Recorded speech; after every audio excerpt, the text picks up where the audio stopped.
G'day guys, Borgy here. Well, one of my favourite things to do when I'm camping in the bush is camp cooking. And one of my favourite recipes to cook up is slow cooked lamb shanks. One, because they're super simple and they taste beautiful. And the second reason is because all of the ingredients last pretty well when you're camping and forward driving. Grab yourself 2-3 lamb shanks, 1 brown onion, and also get about 2 cloves of garlic as well. We've got some pitted dates, some balsamic vinegar, and just a little bit of olive oil. The other ingredient is chicken stock, 1 litre. Get it in the liquid, and also carry a little bit of water as well, because the idea of this is you want to cover the lamb shanks up. If this doesn't quite do it, you just top it up with a little bit of water. You want to make sure you get the camp oven on nice and early. Basically all you've got to do to get started is start chopping the onions up. I like to always chop them up nice and fine, but also leave a couple of bigger strands in there as well. It just gives it a lot more texture when the sauce melts down. The next thing you've got to do is start chopping up the dates. Once again, I cut them into about thirds, just to get them the right sort of size, and they'll pretty much melt down once they've been in the slow cooker there for a couple of hours. We want to throw a bit of olive oil in there, and don't be shy with it either.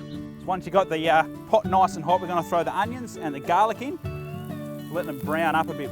You'll get a nice sizzle just as they pop in there as well. It'll let you know you've got the right temperature. And after that, we'll give it a couple of minutes. And it's in with the lamb shank. Then we want to give it a good stir around. And that really is the key to this actually, when you're browning the lamb shanks over high heat. It doesn't sit there and just burn. It mixes all the onion over the shanks as well. Once the shanks are nice and browned up, and the onion as well, even the onion's a little bit burnt, not bad, start throwing the stock in there. You want to cover the shanks right up.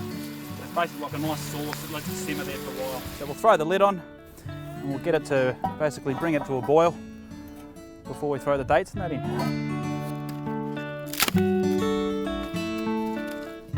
So we'll just check that out, and that's nice, just a nice gentle boil. And now we can add the good stuff in. We've got the pitted dates. I like to go for about a handful, and then balsamic vinegar.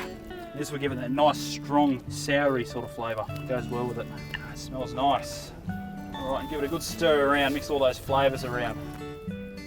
You could just let it sort of simmer away here, but what I like to do is actually throw a little bed of coals on the ground, get the camp oven sitting next to the fire as well.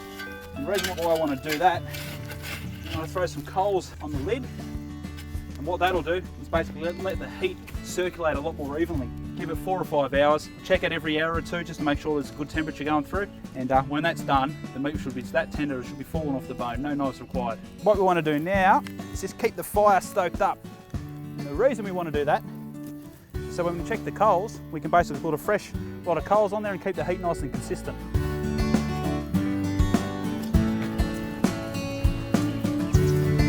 Drop.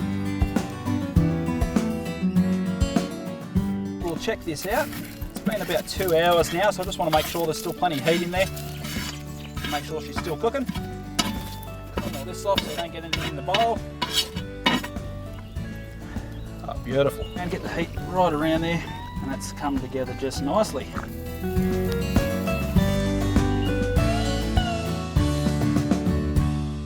All right, well, it's been a few hours now. I better check this out, see how we're going. Now, the biggest problem here is trying to get the meat out without it falling off the bone. Have a look at that. I'll tell you what, folks, this really is 5-star camping at its best. It took me about 4 hours to get these ones prepped up and ready. It's going to take me about 5 minutes to smash them down, I think. I'll catch us next time, eh?